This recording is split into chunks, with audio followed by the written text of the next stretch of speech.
Bom dia a todos. A gente está aqui hoje com o Paulo, do Banco Pan, e com o Danilo, da Finansitec. A gente vai dividir essa apresentação em duas partes, tá bom? Na primeira parte, a gente vai falar mais sobre a fase 3 do Open Banking, tá bom? E vai ter uma parte para perguntas e respostas. E após essa primeira parte, a gente vai entrar na demonstração que o Danilo vai fazer, tá bom? Sobre a certificação de segurança, tá bom? Da OpenID Foundation. Vocês podem ir deixando as perguntas no chat, e aí a gente já vai respondendo assim que chegar nessa parte. Pode ser, pessoal? Bom, começando aqui, então. Não sei se todo mundo aqui já viu, mas o Open Banking ele foi dividido em 9 fases agora, né? Ele era dividido em 4, ele teve um desmembramento aí para 9 agora. O que aconteceu? A fase 1 e a fase 2 foram mantidas do jeito que estavam, né? A fase 3, ela ficou simplesmente para serviço de iniciação de pagamento de PIX, tá bom? Na fase 4, ela ficou para compartilhamento de dados, como na fase 1, né, dados gerais e não dados dos clientes, tá bom? A fase 5, iniciação de pagamento por TEF e TED. A fase 6, para encaminhamento de proposta de crédito. E aí, na fase 7, entraria os dados transacionais da parte de seguros, tá bom? Seguros, investimentos, câmbios, previdência privada. Já a fase 8 voltaria para a iniciação de transação de pagamento, mas aí via boleto, e a fase 9 para débito em conta, tá bom? Antes a gente tinha um cronograma aqui na fase 4, que terminava no dia 15 do 12, né? E aí com esse desmembramento, né? Agora vai até 30 de 9 de 2022, tá bom? O escopo a implementação em si.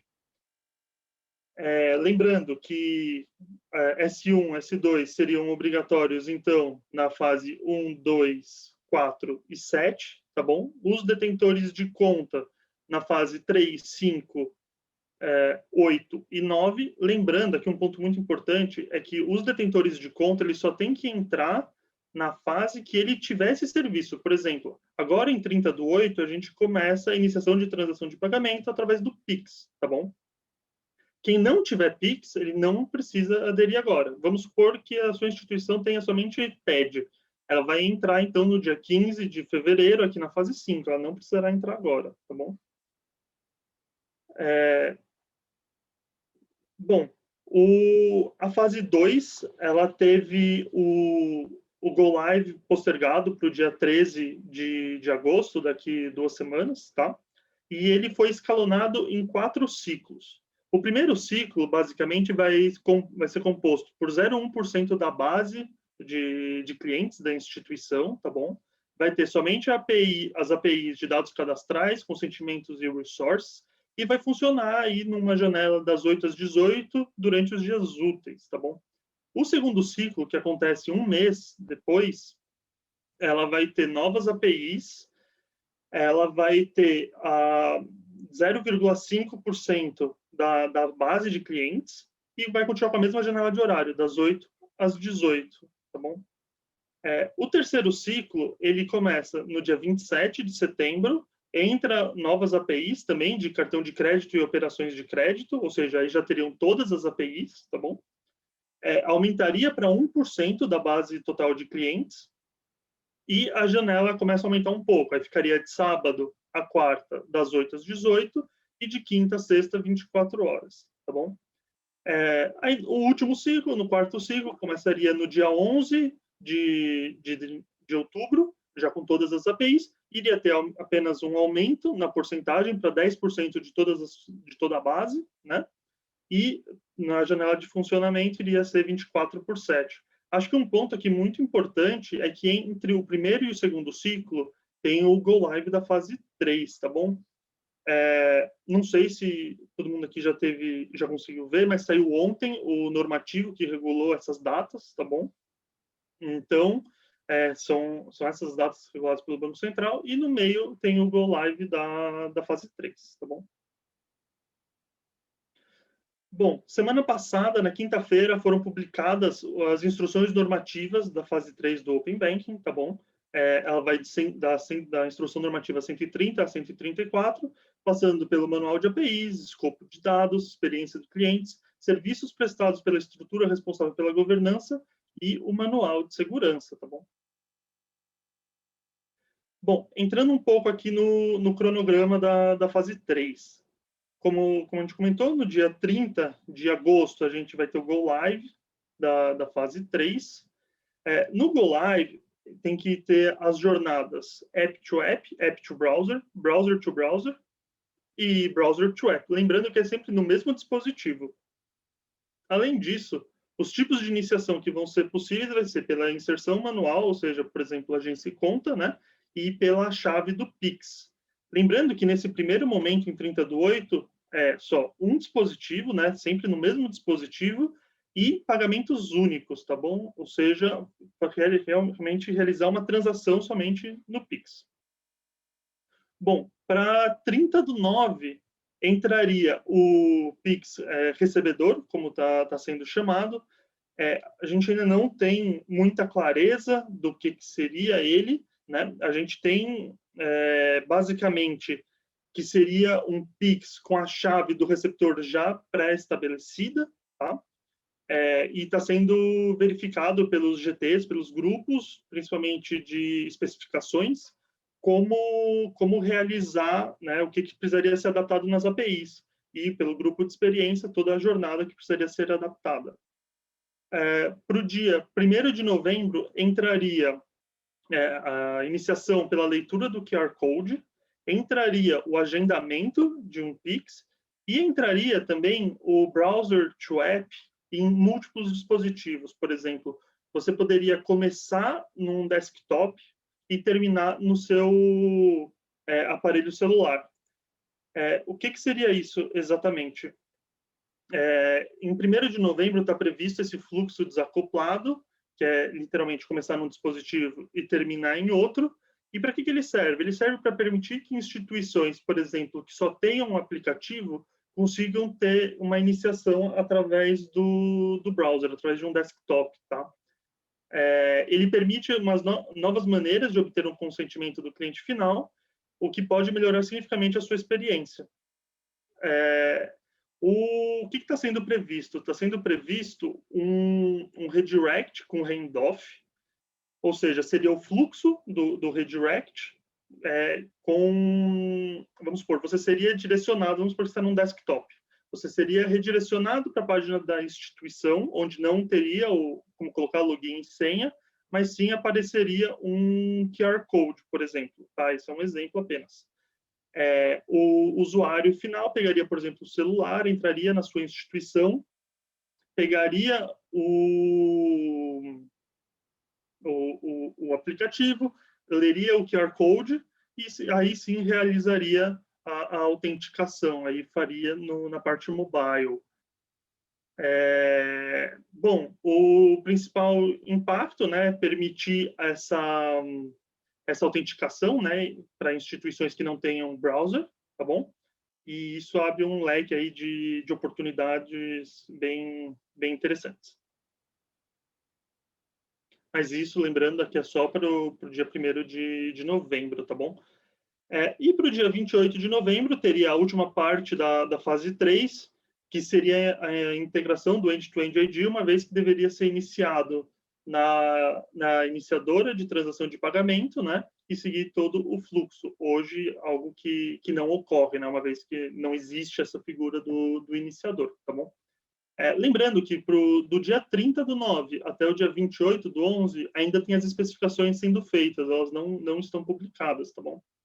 Os grupos estão trabalhando sobre isso. Acho que aqui 2 pontos importantes são que as instituições que são detentoras de contas, se elas possuem tanto o app quanto o browser, elas podem optar por desenvolver somente o browser se for uma decisão de negócio delas, tá bom? Ela não precisaria desenvolver tanto o browser quanto o app. Por que teria que ser o browser neste caso? Porque o browser consegue atender as jornadas tanto no desktop quanto no mobile, tá? tanto app to browser, browser to browser, algo que se você desenvolver apenas o aplicativo não seria possível, tá bom? Outro ponto aqui, acho que muito importante, é que os iniciadores de transação de pagamento, eles podem disponibilizar somente o que interessa para o modelo de negócio deles, tá? As iniciações.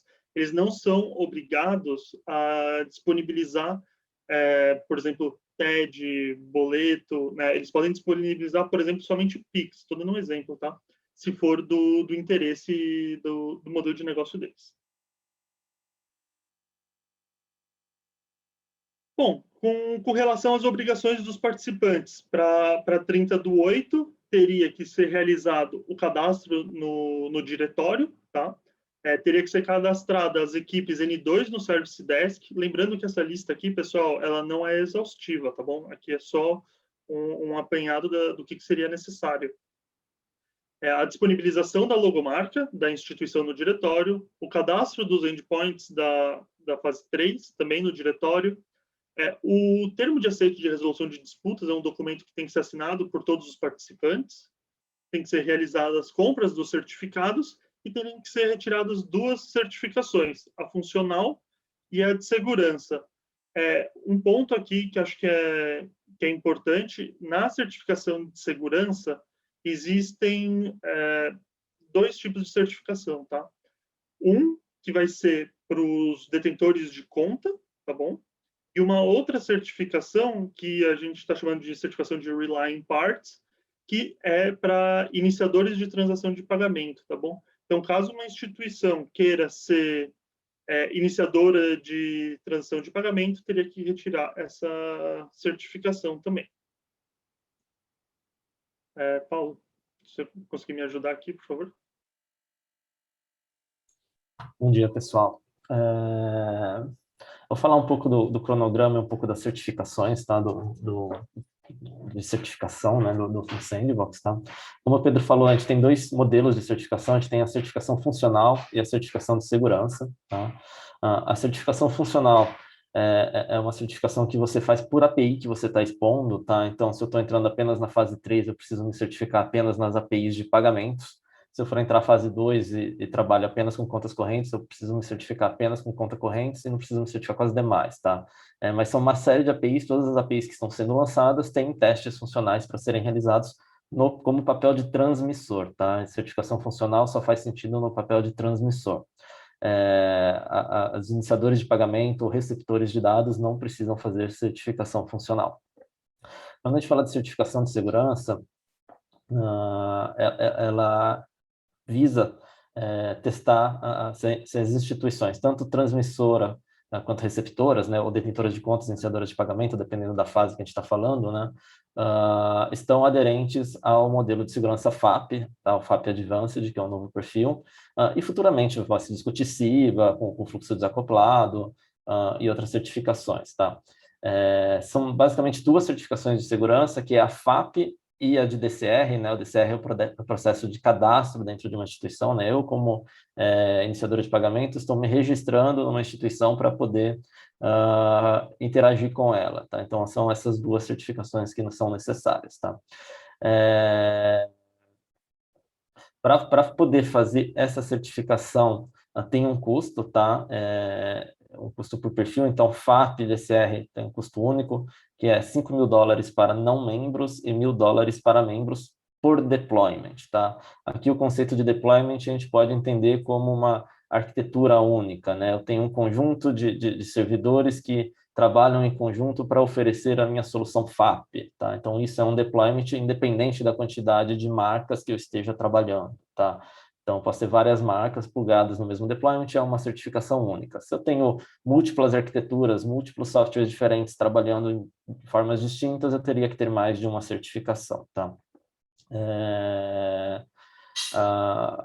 Esse custo é para transmissora, tá? Eu, como transmissora, pago $5.000 para me certificar se for membro, $1.000 se não for membro. Se eu for Relying Parties, né? Relying Parties são as receptoras na fase 2 e as iniciadoras de pagamentos na fase 3, foi negociado com a OpenAid Foundation a criação de uma comunidade para discussões de como são de tratamentos de line parties, tirar dúvidas, tá? E o custo foi fixado em $1.000 para a certificação de line parties, e está sendo discutido da mesma forma que tem o conceito de deployments aqui, tem um conceito para inline parties para exigir uma única certificação, independente da quantidade de software statements, né, de software clientes que eu tenha, desde que eles também mantenham a mesma arquitetura, né? Tem um cronograma para essa certificação acontecer, tá? Na verdade, são várias empresas que vão entrar na fase 3, são mais de 100 empresas, e obter essa certificação exige um trabalho operacional, tá? Boa parte dela é automatizada, tá? Então os testes são realizados de forma automática. Fazer os testes é gratuito, né? Você pode entrar e testar quantas vezes você quiser, e você só precisa efetivar o pagamento quando você quiser a certificação de fato, tá? Só que como são mais de 100 empresas e parte dos testes são automatizados, mas existe uma verificação manual disso, a gente tem que cumprir com o cronograma para garantir que esse operacional, esse manual consiga ser feito até a data de entrada, tá, em produção. Então, o cronograma ele ficou até 30/7, as instituições que tiverem interesse em certificar, e daí aqui a estrutura central do Open Banking, tá? Ele vai facilitar o pagamento dessas taxas, se for de desejo da instituição, então ela comunica esse interesse. Dia 2 de agosto, vai ser lançada uma versão beta do Sandbox, né, dos nossos motores de teste para as instituições poderem brincar, validar suas soluções e validar o próprio motor, né? O motor está em construção, então ele também precisa ser validado. Então, nesse período de 2 de agosto até 15 de agosto é esse período de validação beta, e a partir de 15 de agosto o motor é lançado de forma oficial para certificação, tá? Então, a partir de 15 de agosto, as instituições podem pedir a certificação na fase 3. E existe uma data limite para se pedir a certificação. Voltando aqui, tá? Aqui são certificações funcionais, tá? São certificações independentes, você pode fazer uma independente da outra. Então, aqui eu estou lançando o motor de conformidade funcional. O motor de conformidade de segurança já vai estar disponível, tá? E a data limite para fazer esse pedido de certificação é 16/8, tá? Porque a OpenID precisa desse prazo do 16/8 até o lançamento para conseguir garantir que todo mundo se certifique a tempo, tá? Se você perder essa data, não significa que você não vai ter o certificado a tempo, significa só que você vai pegar uma fila e corre o risco de não conseguir a certificação, tá? Lembrando que são mais de 100 instituições, tá? E dia 23/8 é a última data para solicitar a certificação funcional, tendo essa mesma garantia que a certificação sai a tempo, tá? Então, esse é o cronograma de certificação de fase 3 para transmissoras, ou aqui fase 3 a gente fala de detentoras de contas, né? A gente não tem ainda um cronograma para as iniciadoras de pagamento, e é bem provável que as iniciadoras de pagamento não sejam obrigadas a certificar até a data do lançamento, tá? Elas vão ser obrigadas a certificar, mas não até a data do lançamento, tá? Mas esse cronograma da iniciadora de pagamento ainda está sendo montado, e a gente vai comunicar assim que tiver mais detalhes.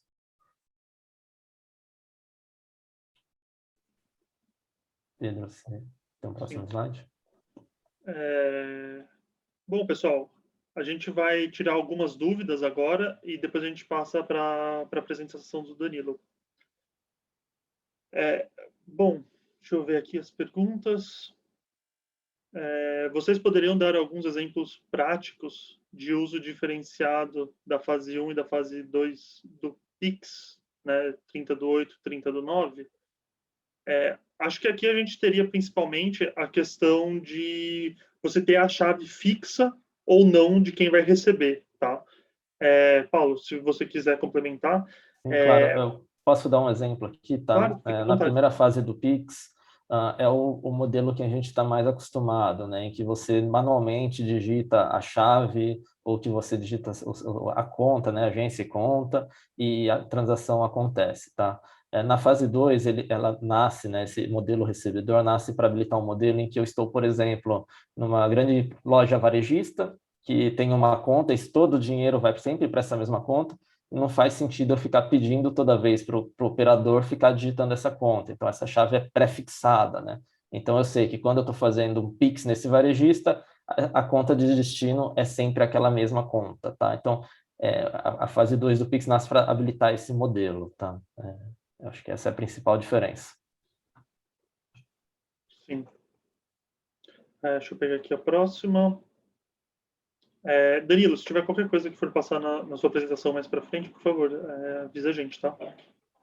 Sim. Na certificação FAP DCR, podemos deixar os /accounts, /v1, /accounts como mock, neste caso, utilizando a aplicação real somente no teste funcional?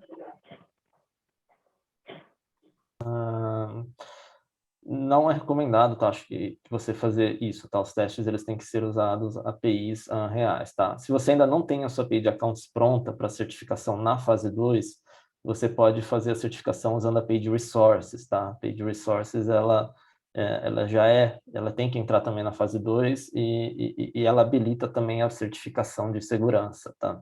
Então, é preferível seguir esse caminho do que mocar uma API, tá? Obrigado, Paulo.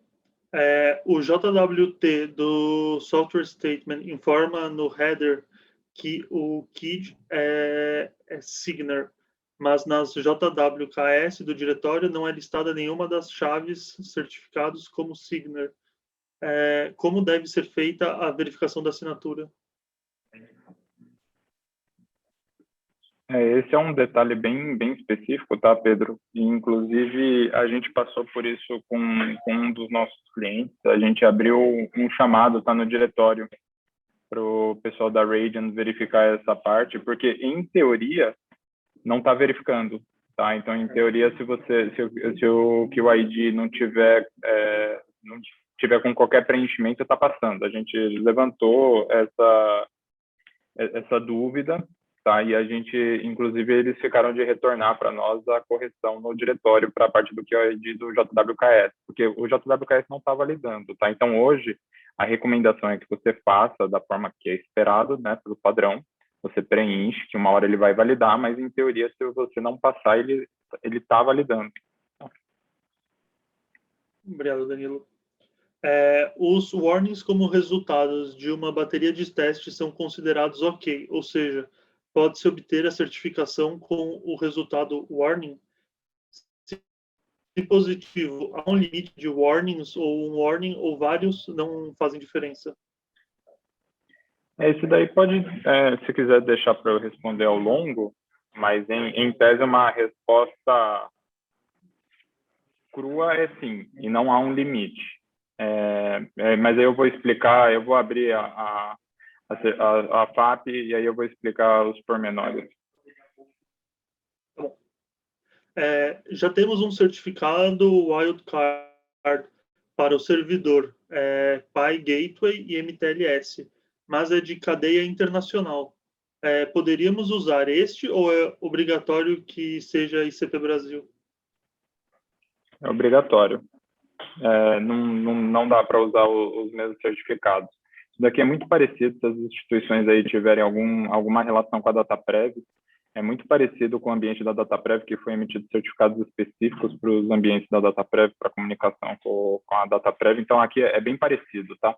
Porque tem algumas questões do certificado, e até por isso que a estrutura fez a certificação, por exemplo, da CertSign,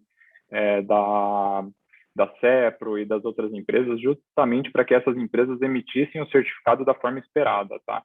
É um certificado específico, eu recomendo, inclusive, que façam um controle de cerimonial específico dentro da estrutura para Open Banking, que é diferente do que a instituição utiliza para fazer MTLS simples, né? O MTLS do HTTPS lá que ela tem no website dela ou no app dela. Obrigado. Bom dia. Instituições detentoras de conta que não possuem ainda PIX devem mesmo assim já obter a certificação para 30/8 e assinar o termo de aceite do mecanismo de resolução de disputas até 12/8. Com relação à certificação, ela é somente para PIX agora, tá bom? Quem não tem PIX não tem que fazer a certificação no momento. Com relação ao termo de aceite, ainda está em discussão quando que deveria ser assinado esse termo, tá bom? Mas de forma mais conservadora, acho que quanto antes assinar, melhor, uma vez que é um documento que vai ser proposto no onboarding, tá bom? Das instituições. Mas não, até o momento não existe uma obrigação, tá bom? Deixa eu ver aqui. Próxima pergunta.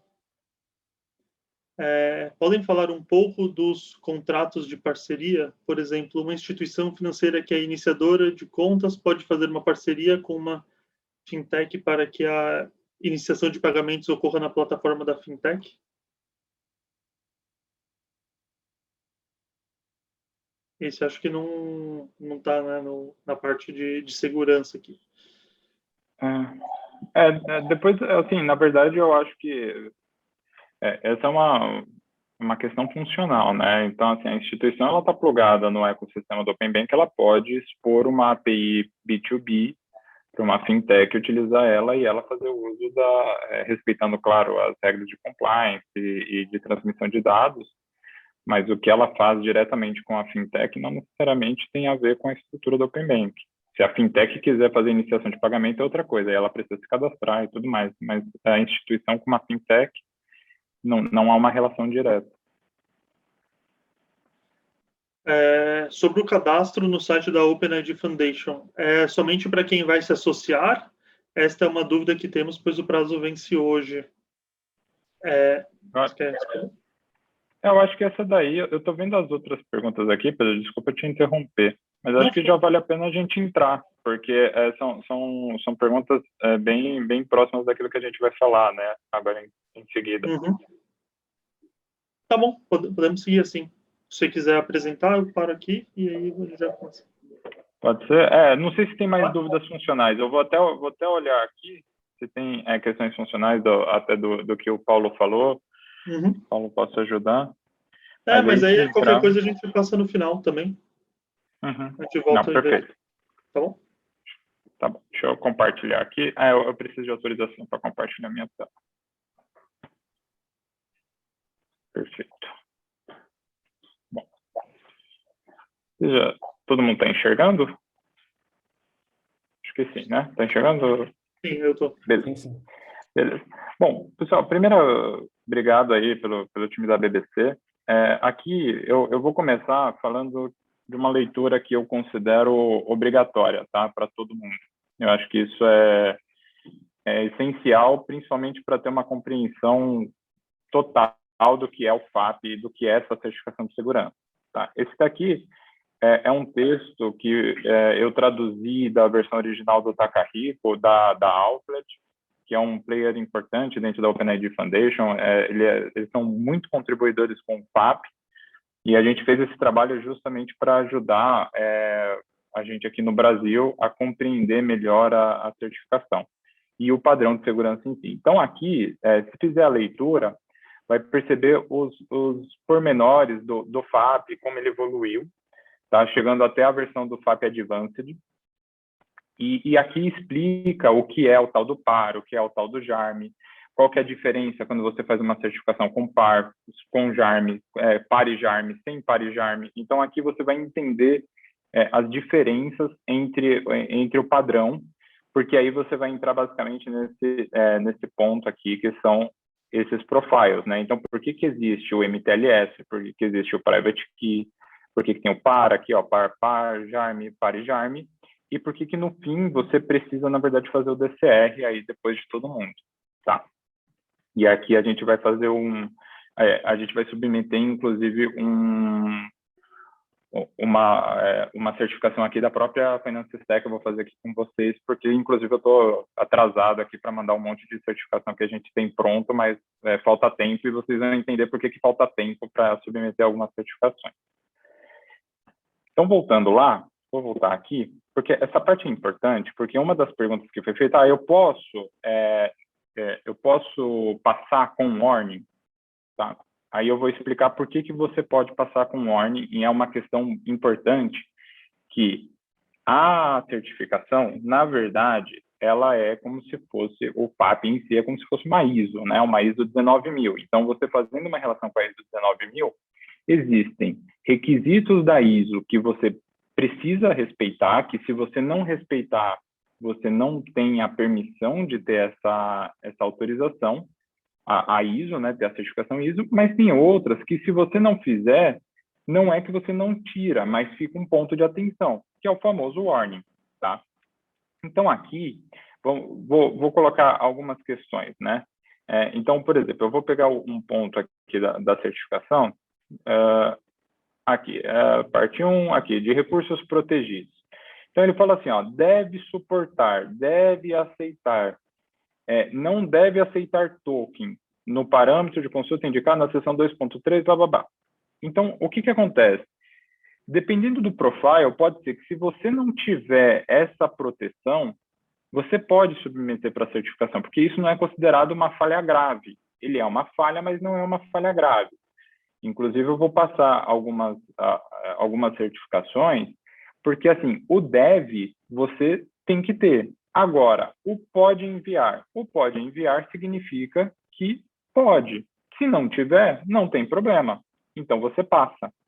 Tá? Então, é muito importante essa compreensão, porque, inclusive, quando você vai submeter lá na OpenID Foundation, né, quando você vai fazer a certificação da OpenID, você vai ver que você vai indicar se os seus testes passaram inteiros ou se você teve algum pormenor no meio do caminho, tá? Por uma questão de proteção das pessoas, eu abri aqui, inclusive, 2 testes, tá? Esse daqui eu posso abrir, porque esse daqui é o da Finance Stack, é o nosso, né? Então, aqui eu acho que o ponto, até para falar assim, o ponto que o Paulo falou, né? Por que a gente tem que submeter até o dia 16? Aqui é um exemplo. Então, aqui ele fala assim, ó, cadê? Um deles que é bem que ele precisa dar um ensure aqui. Request Object. Aí ele fala, né, por que é review? Aí ele fala, ó, esse teste requer uma revisão manual para ter exemplo das imagens que precisam ser checadas, porque isso é uma imagem que mostra no browser. Isso é registrado. Então, o pessoal da OpenID Foundation precisa ver o que foi feito. Então, quando você abre aqui, por exemplo, o ViewLogs, né, quando você entra nesse passo especificamente, você acaba percebendo que tem um momento aqui que ele dá um review. Deixa eu só achar aqui. Ó, por exemplo, ele vai colocar os redirects aqui. Então, vai ter que dar um review na página. Isso que agora eu vou abrir um redirect enorme.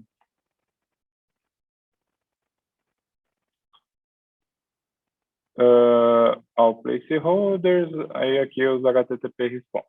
Bom, aqui é só para mostrar que, basicamente, o que ele está fazendo, né? Ele tem que revisar todos os passos antes de dar como ok esse passo aqui. Não é algo que ele consegue dar de forma automática. Alguns outros ele consegue dar de forma automática, então por isso que ele dá como pass. Agora, fazendo uma outra relação, eu não vou abrir, porque se eu abrir, pode ser que apareça a URL do player aqui, e eu não acho, eu não gosto desse tipo de coisa. Então, aqui é só para falar assim, ó, por exemplo, por que ele deu um warning? Tá? Aí tem várias coisas que levam um teste a dar warning. E aí é importante que quando ele está fazendo a certificação e gerou um warning, na parte de submissão ele precisa explicar por que ele teve esse warning, para que o certificador observe se aquilo é uma falha de segurança ou se aquilo é passável, digamos assim, é aceitável, né, pelas recomendações. E tem vários que podem dar, tá? Existem vários motivos. É que, de novo, eu não vou abrir aqui porque eu não me lembro bem da próxima página e eu não quero expor ninguém só por isso. Mas aqui fica o convite para entrar nas implementações, porque o que vocês podem fazer? Olhando aqui, né, que tem todos os bancos que estão expostos, se você entrar aqui e der um view, quando você dá um view, ele automaticamente entra na parte de certificação e ele aparece os passos que a empresa fez.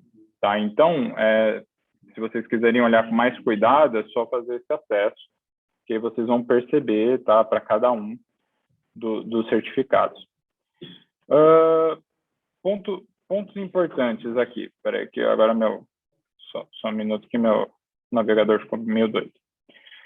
Então, ok. A gente está aqui, esse foi. Qual que é uma parte importante. Eu vou até depois colocar para vocês perguntas e respostas, porque o que acontece? Aqui eu estou abrindo uma ferramenta da própria Finance Tech que a gente utiliza como base. Então, aqui eu consigo explicar um pouco melhor como que funciona a certificação de segurança na questão de o que você precisa ter como cliente e o que você precisa ter no seu Authorization Server. Então, quando eu entro aqui, por exemplo, essa daqui é uma aplicação de exemplo que nós temos da Finance Tech, e aqui eu faço uma seleção de alguns modelos do meu Authorization Server que ele vai testar. Então, essa daqui, por exemplo, é uma aplicação de um banco fictício em que eu tenho Client Credentials, eu tenho Authorization Code. Isso daqui é tudo do FAP. Isso aqui é tudo que é requisito para o FAP. Tá? Então, eu pego aqui o web, bababá, e falo do Mutual, falo qual que é o certificado, e aí já respondendo aquela pergunta, por que eu tenho que ter um certificado específico, tá? Aqui é um certificado que segue o flow de autenticação. Aqui eu posso ter para cada tipo de autenticação, tá? Se eu vou fazer refresh, se eu vou fazer implicit, etc. E aqui Store. O mais importante, na ponta eu tenho que ter um provedor de identidade, porque para fazer o FAP no padrão brasileiro, você precisa estar plugado com as APIs de Research. Você não consegue só pelo provider, você precisa realmente fazer um login. Então, você precisa logar e mostrar que você fez o login, tá? Tanto que é aberto uma página para fazer o login. Então, aqui eu estou usando por trás um Keycloak, que está fazendo um AUF2 para fazer a autenticação, e aqui ele vai fazer a autenticação do cliente lá na ponta. Nessa nossa aplicação, o que eu faço aqui? Antes de ir para a OpenID, o que eu estou fazendo? Eu estou falando qual é o profile, o método de autenticação, e vou subir os pontos aqui. Então, eu vou colocar aqui rapidinho para a gente ver. Então, esse é um certificado próprio, tá, do Brasil, tá, do Profile Brasil, a chave do certificado e a JWKS. O mais importante, pessoal, por que a gente não faz essa certificação, por exemplo, em produção na OpenID? Porque da mesma forma que eu estou abrindo aqui, vocês vão ver que eu preciso abrir o certificado para a OpenID. Então, se você fizer na produção, você vai ter o seu certificado aberto. Pode ser uma forma você fazer a sua certificação na produção, só que aí você vai precisar revogar esse certificado e gerar um certificado novo. Aqui eu estou no meu ambiente, então não tem problema de eu abrir, porque ninguém vai ver isso daqui publicamente. Mas digamos que eu estou aqui no meu ambiente de homologação. Qual que é a questão aqui? Eu não setei o client. Então, eu vou forçar um erro, que basicamente o que ele está falando para mim? Que eu não tenho um cliente na outra ponta. Ele me deu um erro na certificação e eu vou necessariamente precisar selecionar. Então, eu vou selecionar aquela aplicação que a gente viu e faço o Start. Aqui, o que ele está fazendo? Todos aqueles passos, aqui ele está fazendo dos passos principais. Com isso daqui, eu consigo garantir de que eu estou apto a fazer a submissão. E aí eu pego, isso daqui é bem importante, porque lá na OpenID, se vocês olharem, o certificado ele está aqui no meio. Então, se vocês abrirem aqui, vamos lá. Quando você abre aqui para fazer a certificação, você vai fazer o login e tudo mais. Vou fazer um login aqui com o meu Gmail e vou criar um novo test plan. Tá. Quando eu vou criar esse novo test plan, é que aqui ele já está configurado, mas basicamente, se eu pegar aqui, vou deletar tudo. Então, aqui, quando você olha o form, né, ele está todo em aberto, ele não tem nada. Aqui você vai setar o que você vai certificar e aqui eu vou trocar por aquele que a gente fez. Tá?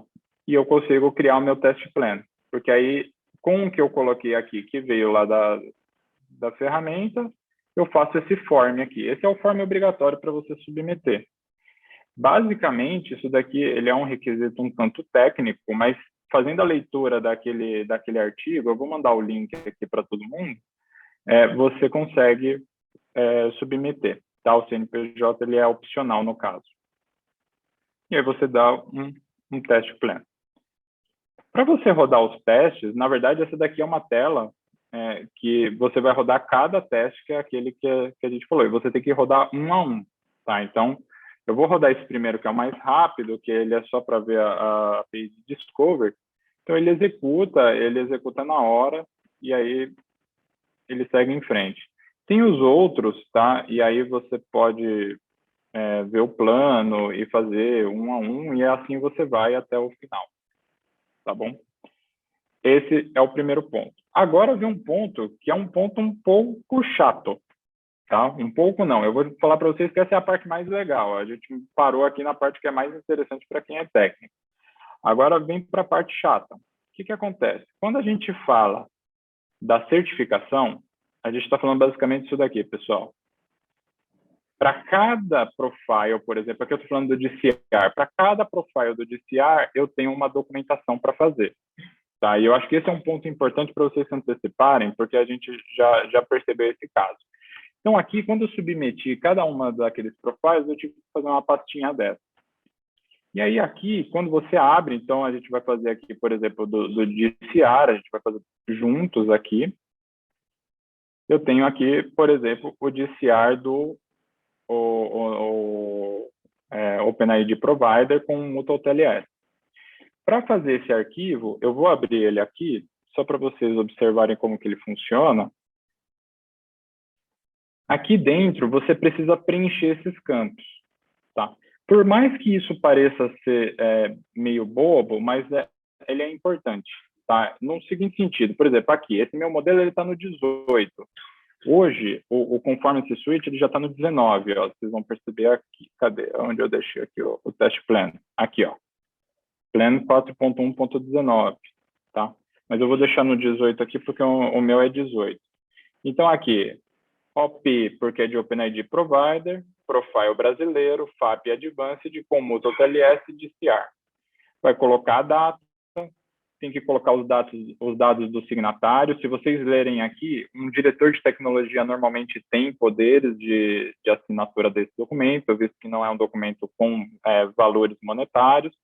Vai colocar os dados das pessoas, dos implementadores, fazer esse apêndice aqui que você vai ter uma página e vai explicar o que é.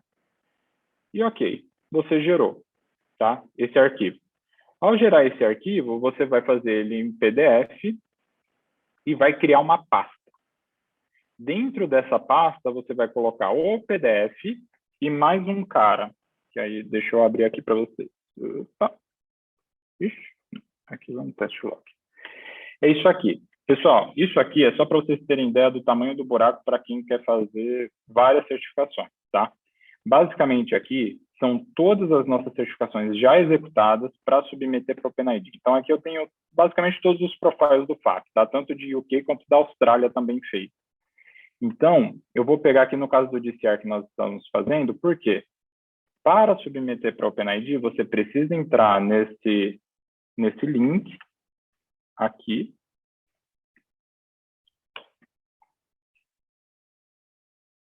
E aí aqui ele vai te dar o que foi submetido. Então, ele foi submetido, passou, ok, download.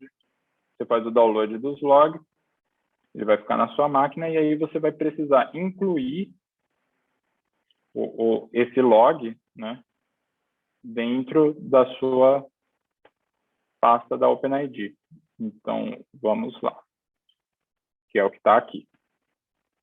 OpenID Office Server. Eu preciso incluir os logs aqui, que foi aqueles logs que eu coloquei. Dentro desse arquivo aqui, eu preciso também mudar o nome dele. Então, nós estamos em 30 de julho, eu preciso colocar 30 de julho, e preciso pôr DCR 30 de julho de 2021, OPBR, Advanced, Mutual TLS, DCR 30 de julho. Ok, gerei aqui. Tá aqui. Esse é o documento que eu gerei, eu vou precisar fazer ele em PDF, porque ele precisa seguir basicamente isso daqui. Só que eu vou pegar um já assinado aqui, só para a gente ter como exemplo, tá, pessoal? Para não perder o tempo de vocês. Deixa eu pegar um já assinado. Aqui. Só para a gente ter como exemplo mesmo. Aqui. Pronto. Esse é o pacote básico para você submeter para a OpenID Foundation. Ele, na verdade, ele é um conjunto da certificação, tá? Que eu vou abrir aqui. Então, ele vem assinado. Esse daqui, por acaso, não está assinado, mas tudo bem. Mas você precisa assinar digitalmente. Deixa eu ver se eu acho um assinado, só para mostrar direito. Não gosto dessas coisas. Meia boca. Deixa eu ver que esteja assinado.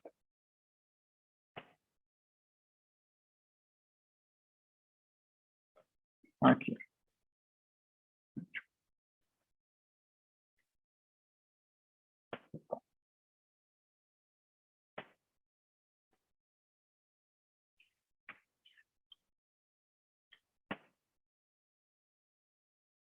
Então, tá bom. Então, aqui, por exemplo, se eu tivesse assinado esse arquivo, então ele viria aqui com o Moto TLS DCR, aqui a minha assinatura, uma assinatura digital, e fazendo aqui também a rubrica, tá? E aí você submete isso. Com isso, você deu o nome, tudo certo. O que você vai precisar fazer aqui? Você vai precisar transformar ele num zip. Então, você só vai comprimir ele com esse nome, obrigatoriamente, tá, pessoal? Tem as orientações no site, então tem que seguir esse nome. O padrão do nome, ele é bem importante. Eu vou até pegar aqui, ó, para mostrar de novo. Então, aqui é o nome da empresa, então aqui, o nome do banco, o nome da implementação do banco. Então, sei lá, vou dar o exemplo do Paulo que ele está aqui. Então, sei lá, vamos colocar assim, PAN Alpha Server, o nome do que ele é. Então, se ele está fazendo OP porque é OpenID Provider, se ele estivesse fazendo Rely in Party, seria ARP. O profile, se é o profile brasileiro.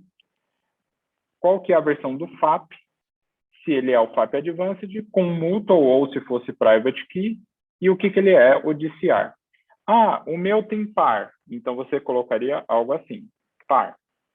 O meu tem JARM, então você ia colocar assim. O meu só não é PAR e JARM, é só o JARM, então você coloca assim, e assim por diante. É assim que você configura o nome que a OpenID vai reconhecer lá na ponta, tá? E aí, voltando aqui, você vai submeter, eu tinha deixado aberto, mas vamos ver para você abrir o issue. Lá, eu acho que eu não deixei aberto, eu esqueci. É no Gira, tá? E aí, tá confundindo com os do time. Então, peraí, vamos entrar lá, que aí a gente já faz junto, todo mundo aprende. Já olha isso junto.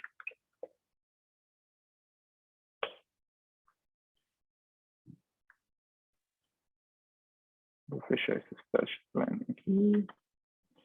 Ok, então se você entrar aqui, tem um link do Gira da OpenID, que é o Certification Instructions. Aqui, How to Request for OP. Então aqui ele explica basicamente o que eu falei para vocês, tá? Aqui ele segue até para como que você vai preencher e vai fazer a parte interna daquele arquivo que eu mostrei para vocês, que é isso daqui. Aqui basicamente é o nome da implementação, o nome da empresa, então aqui vai estar o nome do banco, ou, por exemplo, o banco PAN Alpha Server 1.0, qual que é o Conformance Profile. Tá? Aqui vai preencher, por exemplo, aqui estaria o nome do Paulo, o Paulo, o telefone do Paulo e tudo mais, e talvez um secundário aí, um par do Paulo, por exemplo. Tá? E aqui você vai descrever um pouquinho da sua implementação. Aí vamos submeter aqui esse Certification Request Form. Ele é um Gira, tá? Ele é bem tranquilo. Então, aqui você vai colocar o nome do que vocês vão submeter. Então, sei lá, vou colocar aqui a BBC, Office Server, FAP, Advanced, Wi-Fi, Moto TLS, DCR. Vai falar os seus testes. Aqui é onde eu falei, pessoal. Se vocês falarem, aqui, ó, eu tenho algumas falhas, mas eu já reportei os bugs no test suite. Isso daqui é se você encontrou uma falha, um bug no test suite. Isso já aconteceu com a gente, mas é bem raro, tá? Aí, normalmente, é melhor até sinalizar antes que eles corrigem e depois se dá o My Test Have All Passed. E aqui tem My Test Have Failed, então você vai explicar aqueles warnings, então deu alguns warnings ou deu algumas falhas, aqui você vai explicar. Se você colocar isso aqui, você vai precisar explicar no description por que deu falha, tá? Mas aqui no nosso caso, os testes todos passaram. Aí, se você já pagou, aqui é bem importante. Então, ó, payment has been made via Open Bank Brasil Mirror, tá? Então, aqui, para vocês, instituições que fizerem a adesão até hoje, todas as 100 e poucos que são obrigatórios em razão do PIX, vocês vão selecionar por aqui, porque está fazendo via Mirror. E aqui você vai subir aquele arquivo que eu falei para vocês, que é da certificação. Deixa eu só entrar aqui. Deixa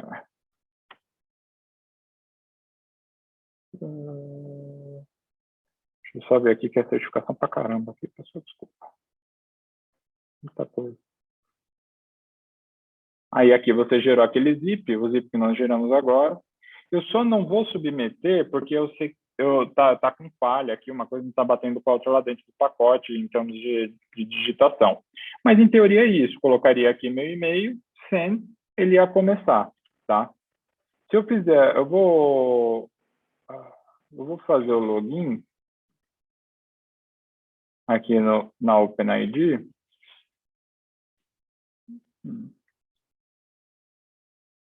Uma coisa, o login automático, não sei porquê. Deixa eu ver se não é. Mas aí eu vou mostrar um issue que está aberto nosso. Eu tenho um aberto de certificação, só que a página está me atrapalhando.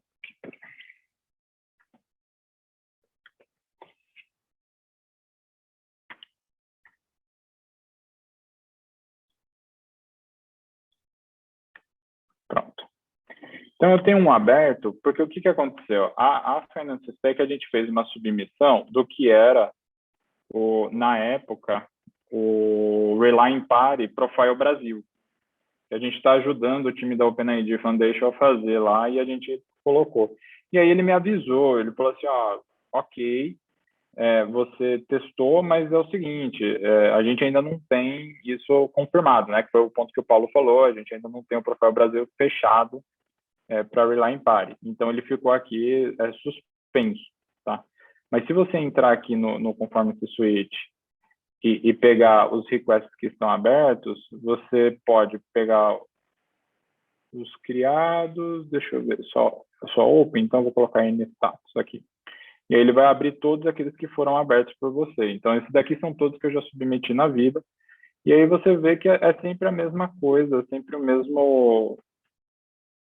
o mesmo cenário. Então, aqui, meus testes todos passados, eu já fiz o pagamento, coloca aqui o kit e manda para eles, e eles submetem lá. Tá? Bom, do que eu tinha para apresentar, pessoal, é isso. Aí eu vou colocar só aqui para vocês, eu fiz um pequeno formulário, eu vou deixar aqui, para quem quiser ler. É só realmente uma brincadeira de perguntas e respostas sobre mitos e verdades para a gente dividir. E aí, se vocês quiserem participar, enquanto isso eu vou ver aqui as perguntas para ver o que eu sei responder, ou pode ser não. Muito provavelmente tem coisa que eu não sei responder. Tá, mas eu vou olhar aqui o máximo que eu consigo responder. Danilo, se você preferir, eu juntei aqui algumas perguntas que acho que é mais... Manda. Sim. Sim. Boa. Eu coloquei em ordem, tá? Que foi chegando, mas eu já juntei todas aqui. O primeiro ponto, acho que não é tão técnico, né? Se o custo da certificação da OpenID é anual, né? Aí tem o custo de associação, né? O custo de associação para quem o que é anual é o membership. Então, assim, se a instituição, aí eu falo sempre assim, se a instituição tiver a ideia de colaborar com a OpenID Foundation, tá? Ser membro é um pouco mais do que só realizar um pagamento. Ser membro é o que aconteceu, por exemplo, agora no FAP2, em que nós votamos pelo FAP2. Então, a gente está participando lá junto com a OpenID na formatação do FAP2. Então, é um pouco mais do que ser só membro, tá? Então, se a instituição quer colaborar, quer contribuir com o OpenID, faça o membership, ele é anual. E aí os valores variam do tamanho da instituição. Se não tiver essa vontade de contribuir, pode fazer o pagamento só via Mirror, né, fazer o pagamento da implementação, da certificação da implementação e pronto. E aí fechou. Danilo, só um ponto, o pessoal está dizendo que o QR Code está não público, né? Tem que logar. Ah, Enquanto isso, eu vou aqui lendo outras perguntas, aí também peço a ajuda do Paulo. Os participantes obrigatórios de entrar na fase 3 estão optando por fazer aquisição junto à associação ou a maioria está indo direto pelo custo por fora da associação? Pessoal, acho que isso é uma decisão de negócio de cada instituição, os valores são os mesmos, tá bom? Não tem uma diferenciação. Exato, aqui é mais uma facilitação, tá? Ninguém é obrigado a seguir um caminho ou outro, tá? Os dois são igualmente. Acho que tem só uma facilidade em faturar pela Mirror, porque não precisa fazer um pagamento internacional, algo desse tipo, mas se quiser fazer pagamento direto, não tem problema nenhum. Vão seguir os mesmos prazos e tudo, não tem prioridade para um caminho ou outro. Sim. A instituição, podendo ser detentora de conta e iniciadora de pagamento, precisará de 2 certificações? Sim, são papéis diferentes com testes diferentes, tá? Então, detentoras de contas, eles fazem o papel de quem está expondo a API, né? Então, é um teste, e iniciadora de pagamento é quem está consumindo a API, que faz o processo de login. Então são testes diferentes e exigem 2 certificações distintas. Eu posso me certificar em um só profile e depois solicitar as demais com o mesmo valor pago? O Danilo pode me corrigir. Daqueles profiles na tabela em cima, então par com MTLS, par com JARM, uma vez que você fez o pagamento de $5.000 ou $1.000, dependendo se você for membro, você, dentro do período de 1 ano, pode se certificar em qualquer um daqueles lá, não precisaria pagar a mais, tá? Mas o que é obrigatório é você fazer o DCR e um daqueles 4 primeiros, tá? Você não precisa fazer todos, tá? É óbvio que se você faz mais, você habilita mais instituições a se comunicar com você. Hoje, como que funciona? Você fazendo o pagamento para o Profile Brasil, isso mudou por causa do Brasil, tá? Antes não era assim, não. Antes era por linha mesmo. Tá? Então, o que acontece? Hoje, quando você faz você pode sair certificando todos. É isso que o Paulo falou. Então, você pega um pagamento e você faz para todos daquele profile. Então, digamos assim, vai vir o FAP2. Aí veio o FAP2 Profile Brasil. O FAP2 Profile Brasil é um novo pagamento, porque é uma nova implementação, é completamente diferente.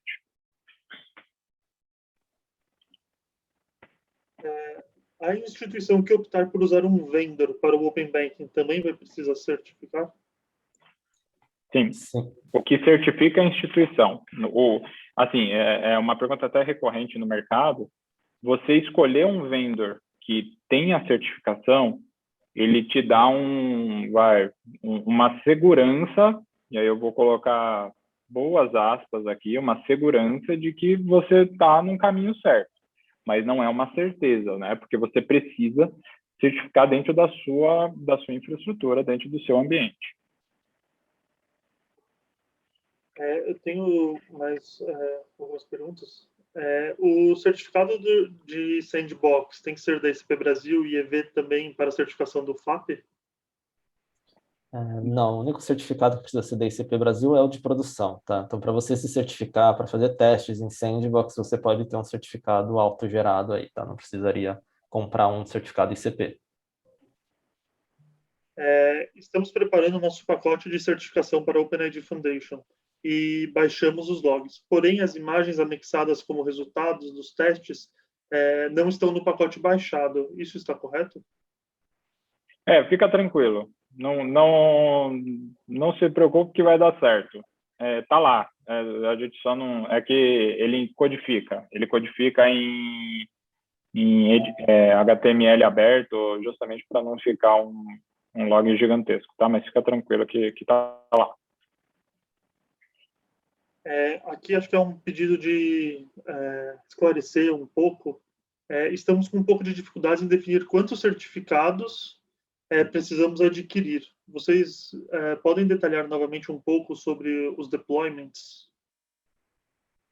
Paulo, Danilo? Bom, o conceito de deployment, né, é o conceito da sua arquitetura única, né? Então, eu tenho um único conjunto, né? Não vou falar, não é um único servidor, né? Mas eu tenho um único conjunto de servidores de autenticação, tenho um único conjunto de gateways que trabalham com todo mundo junto, né?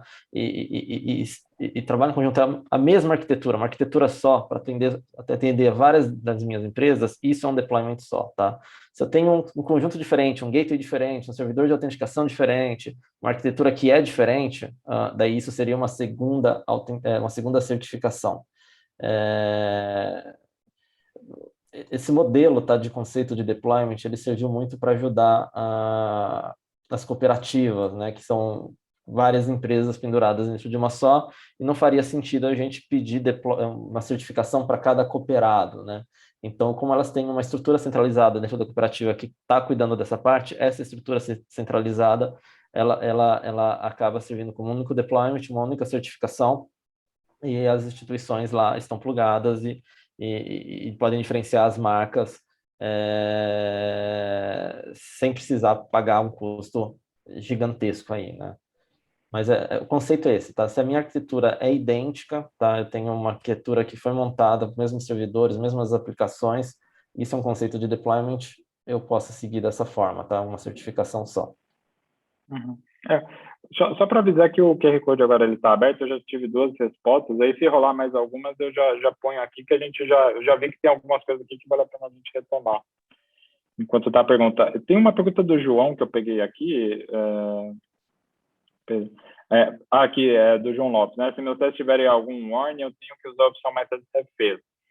Eu vou ser um pouco chato com isso. Eu acho que sim. E eu vou falar, eu acho que eu não tenho essa situação, mas que eu me lembre, sim, tá? Eu não tenho essa situação hoje de submeter teste com warning, mas sim, e aí você descrever lá por que você teve um warning, tá? Mas é que como não é nenhuma realidade minha.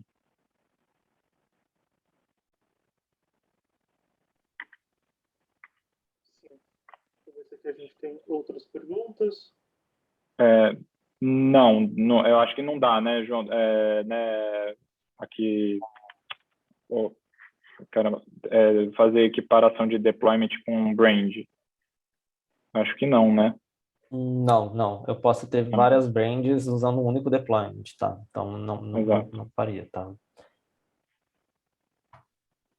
A gente tem uma pergunta aqui que é para os participantes que estão entrando no Pix agora, em agosto, se é obrigatório entrar em 30/8. A gente tem a partir do momento que você entrar no arranjo de pagamento, você tem 10 dias para estar conforme no Open Banking. Então, se você entrar antes do 30/8, não tem nenhum problema, em 30/8 você terá que entrar. Mas se você entrar, vamos supor, em setembro, você teria 10 dias, por exemplo, para estar conforme ao Open Banking, tá bom? Esse ponto é importante, porque todo mundo que receber a licença vai ter que entrar, né?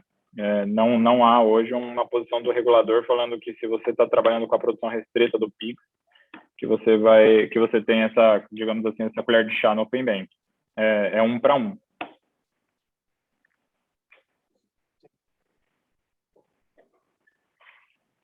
Acho que aqui a gente... Pode falar. Ficarão sob júdice... Bom, aqui. Porque o pessoal vai acessar... Isso, perfeito, o Johan.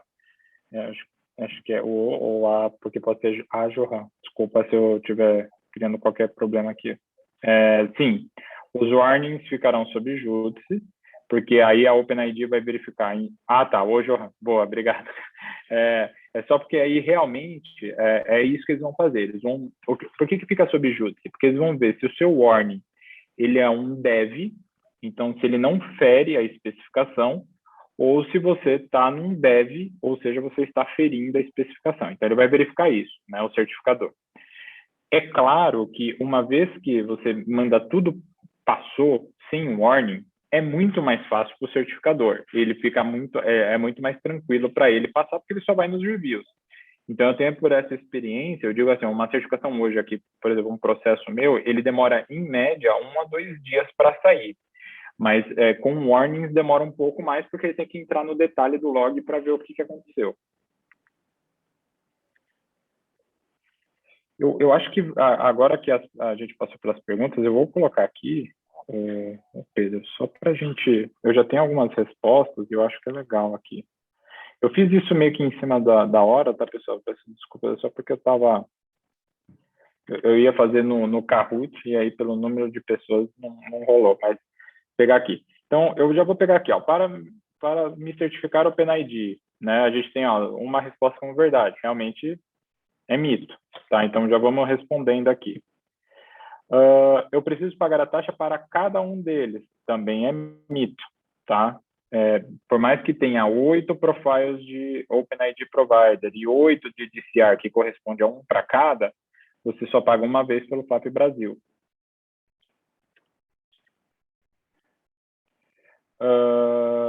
Aqui eu acho que deve ter alguma coisa errada. Aqui, preciso de uma empresa certificada, 100% mito. Boa, isso mesmo. A certificação de segurança garante que minha EF está em conformidade com o padrão? O garante, isso é verdade. Mas essa daqui é um grandíssimo mito, tá, pessoal? Esse daqui é um mito gigantesco. Você ter a sua implementação certificada no padrão do FAP, lá na OpenID, não significa que todos os seus ambientes estão ok, tá? Você precisa, como instituição, controlar a promoção da sua implementação de forma a qual você garanta de que está chegando na produção a implementação certificada.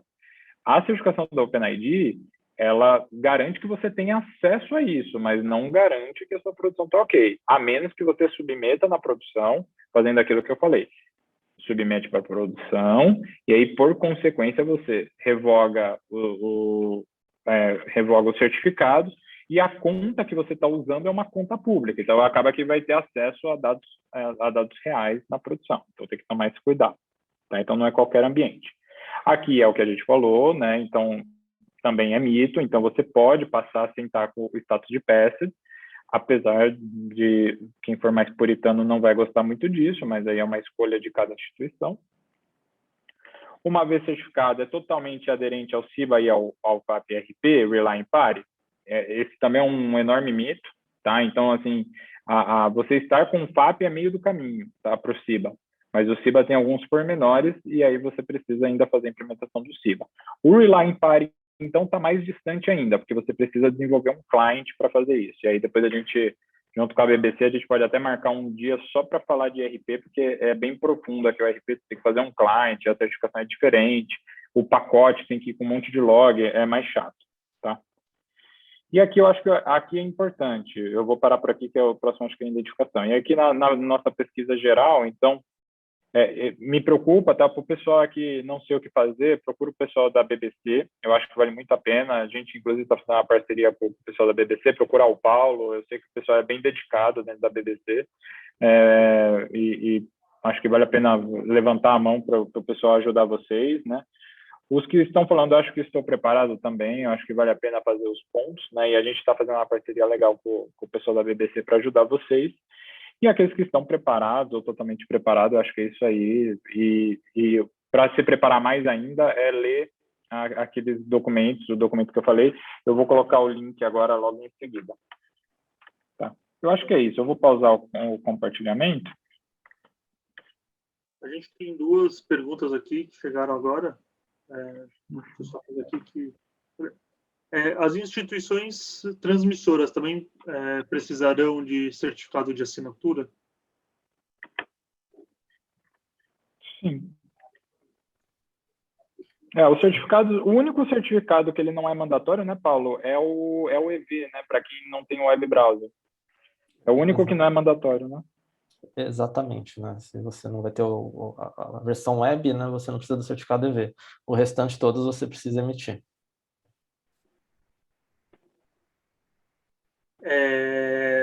Para 30/8, vemos no portal do Open Banking Brasil que as APIs estão em revisão.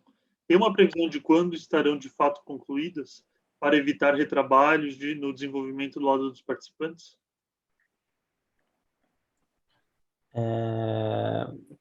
dos testes funcionais, né? Você está sendo citado, né? Sim, eles estão como work in progress. A previsão é que agora, no final dessa semana, ele mude para uma versão definitiva. Mas qual que é o conceito deste work in progress, tá? Os testes básicos funcionais estão sendo realizados, obviamente ainda está tendo alguns últimos ajustes devido a bugs que foram encontrados, mas a ideia do work in progress aqui é falar, olha, se você certificar agora, você está ok. Mas a gente vai enriquecer esses testes com novos cenários, com novas validações mais para frente, tá? A ideia aqui dos testes funcionais, tá? O teste funcional é um teste gratuito, a certificação funcional é uma certificação gratuita, tá? E a ideia é que ele nasça com uma validade mais curta agora no começo, para poder ajustar tudo, o ecossistema ficar estável e depois, conforme as fases forem passando, pedir uma recertificação geral para todo mundo, tá? Mas não se preocupem com esse work in progress. Se você passar nos testes, a certificação vai sair e ela vai ser válida pelo período que o ecossistema está combinando para todo mundo de forma igual, tá?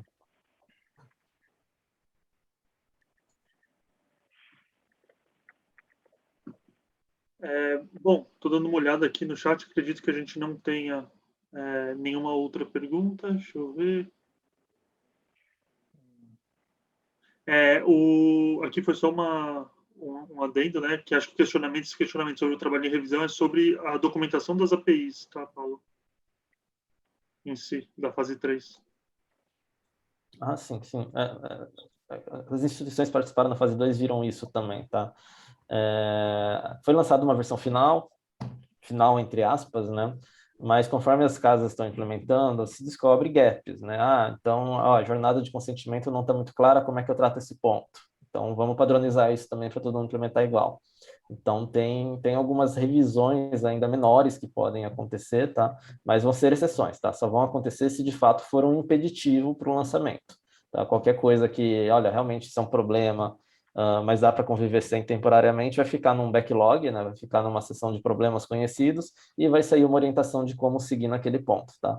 As únicas modificações sendo feitas no Swagger da fase 3, né, na documentação da fase 3, são as críticas que impediriam o lançamento no ecossistema.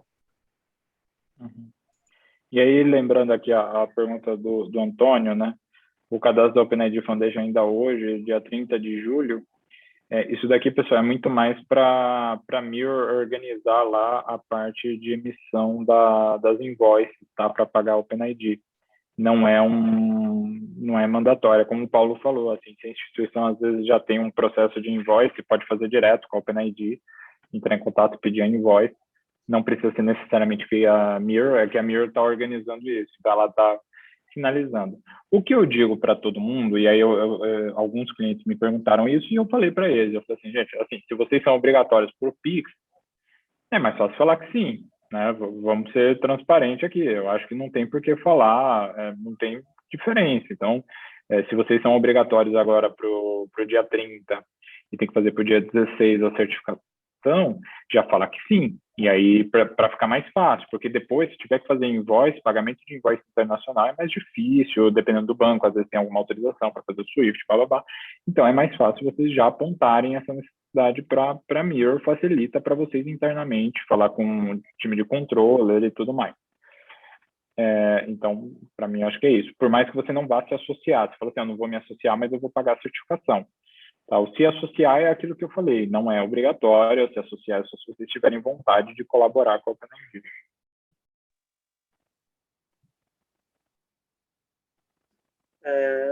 Bom, pessoal, estou dando uma olhada aqui, eu acredito que a gente respondeu todas as perguntas, não vejo nenhuma pergunta que ficou. Danilo, Paulo, vocês gostariam de adicionar alguma coisa?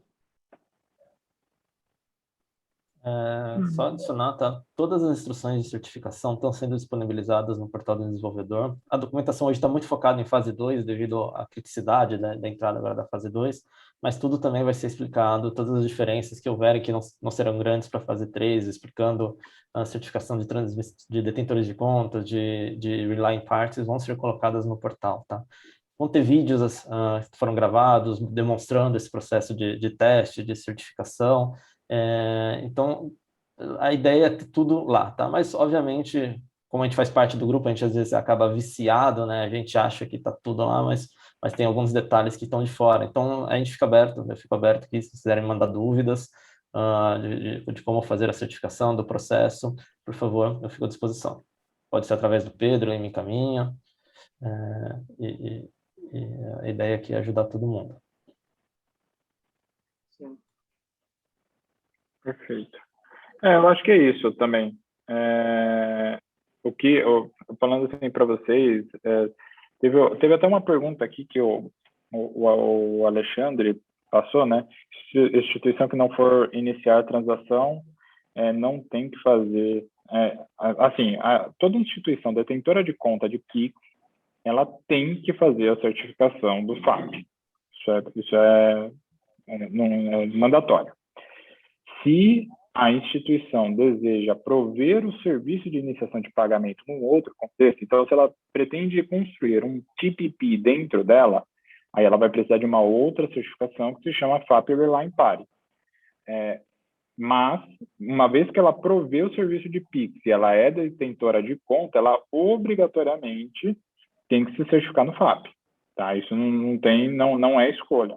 Tá? Até Paulo, qualquer coisa aí, você já me dá uma chapuletada, mas eu lembro que basicamente é isso. É isso mesmo. Isso.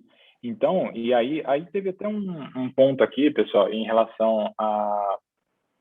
Teve aqui alguma sugestão de como ajudar com a certificação de segurança, a montagem do pacote para o envio, né, e a nomenclatura.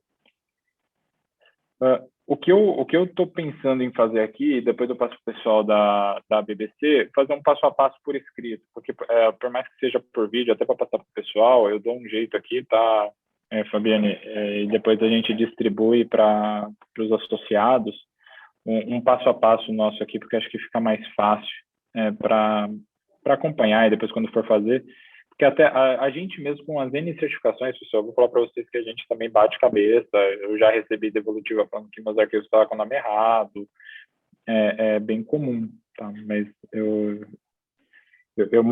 vou tentar construir alguma coisa aqui e mando para o pessoal da BBC para a gente ter o passo a passo. Tá?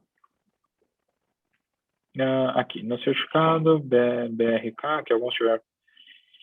Então, essa questão do wildcard, que chegou uma pergunta agora do José, né, do José Fonseca, e essa questão é uma questão nova, e é aquilo que eu falei que a gente abriu alguns issues no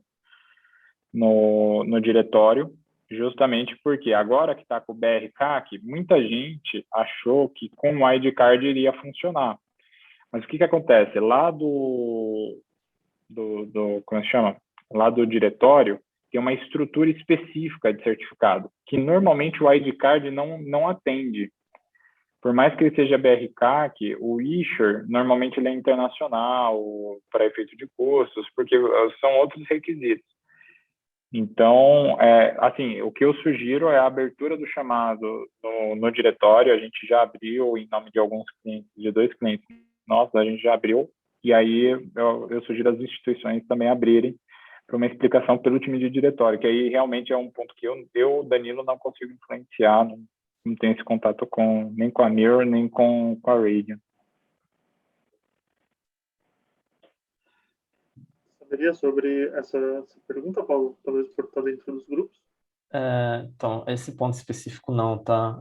Eu vi algumas pessoas levantando esse problema do certificado wildcard. Eu vi em alguns lugares falando, inclusive, que aceitaria o wildcard na documentação, tá? Mas como eu não conheço, de fato, nesse mundo de detalhes dos certificados, eu não consigo dar profundidade aqui, tá? Recomendo, de fato, abre um chamado lá no Service Desk para a Radiant, tá? Ela cuida do... É só abrir, diretório, né? O chamado para o diretório vai cair para a Radiant, que está cuidando do diretório, ela vai fazer os ajustes para adequar as especificações, tá? Se a especificação por segurança disser que é permitido o wildcard, tenho certeza que eles vão ter que arrumar aqui o diretório, tá? É mais uma questão de entendimento se será permitido ou não no ecossistema, eu não posso afirmar isso.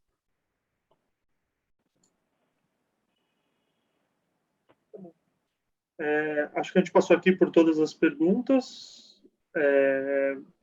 Novamente, se gostariam de adicionar algum ponto, a gente pode encaminhar para o término da reunião.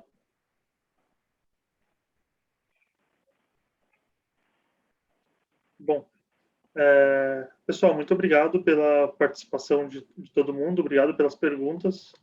Espero que a gente tenha esclarecido as dúvidas de vocês. Caso tenham algumas dúvidas, podem encaminhar para a gente por e-mail, pode mandar para a BBC, eles encaminham para a gente. Muito obrigado pela participação de todos.